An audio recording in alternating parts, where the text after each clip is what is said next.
Thank you. Thank you, Menachem. A group of us had the opportunity in a closed session to have a roundtable where those of us from outside of Israel were privileged to hear the comments of leaders of Israeli universities about the challenges being faced by them. I say the privilege for two reasons. One is I think my other colleagues in the room will agree that there is nothing more pleasant than listening to somebody else's problems that are similar to yours. But also because I think there was, in fact, a striking degree of convergence between, not identity, but convergence between issues faced by universities in Israel, in Europe, in the United States, in Asia, and it's not surprising. You know, the title of this conference, and therefore this panel, Machar, tomorrow, is an interesting one because, of course, the very title has both a literal and a figurative meaning. It does mean the day that comes after today, and of course it means years from now at the same time. And I think this is very much the challenge that universities face. We have a dual task with respect to the training of students, which is to say the dissemination of knowledge, and the creation and discovery of knowledge. But even within that first half, the training of students, there's a dual task. There's the training of students for tomorrow, the day after they leave university, and then there is the training of students for the figurative tomorrow. The fact is that the entire process of higher education around the world, if you think about it, is based on a collective act of incredible nerve, if I may, being in Jerusalem, of collective chutzpah. Because we are trying to train people for a world that we literally cannot imagine. I do not mean figuratively cannot imagine, and I'm not speaking hyperbolically. I mean literally cannot imagine. What will the workplace look like 30 years from now, 40 years from now, when my students at Brandeis University will be in the workforce? In a literal sense, it is impossible to imagine. Let me give you the flavor of it.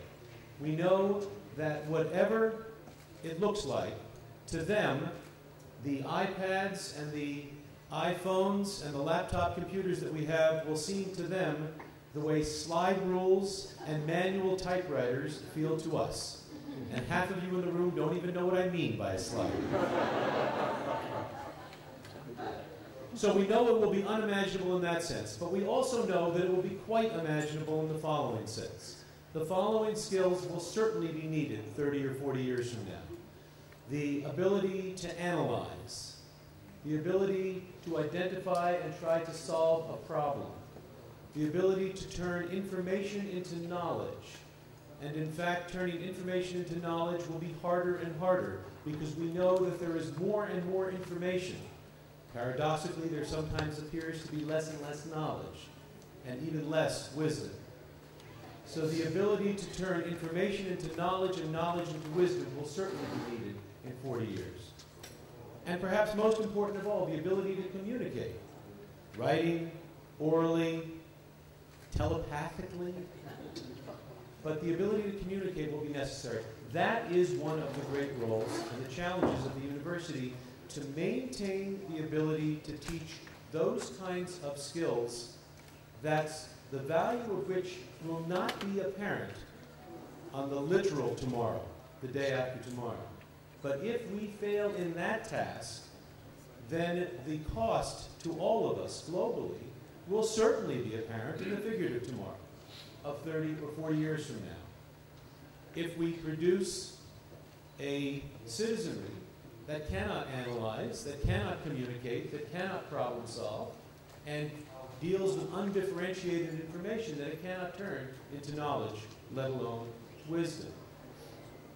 Now, on the research side of the great research universities, we face a similar task in that the literal challenge of tomorrow will create perverse incentives only to seek those things which lead to immediate results. When Professor Cole talks about such wonderful things as all the way from the toothbrush to Viagra and everything in between and beyond, I suppose, it is very tempting for the research function to become too narrow. But you know, if we focused only on immediate results of research, then instead of ever having the Salk vaccine, we would have had the most efficient possible iron lung.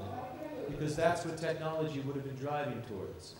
So we need to maintain the university as the place that, contrary to short-term economic incentives, will continue to be the place that is able to do general research or basic research.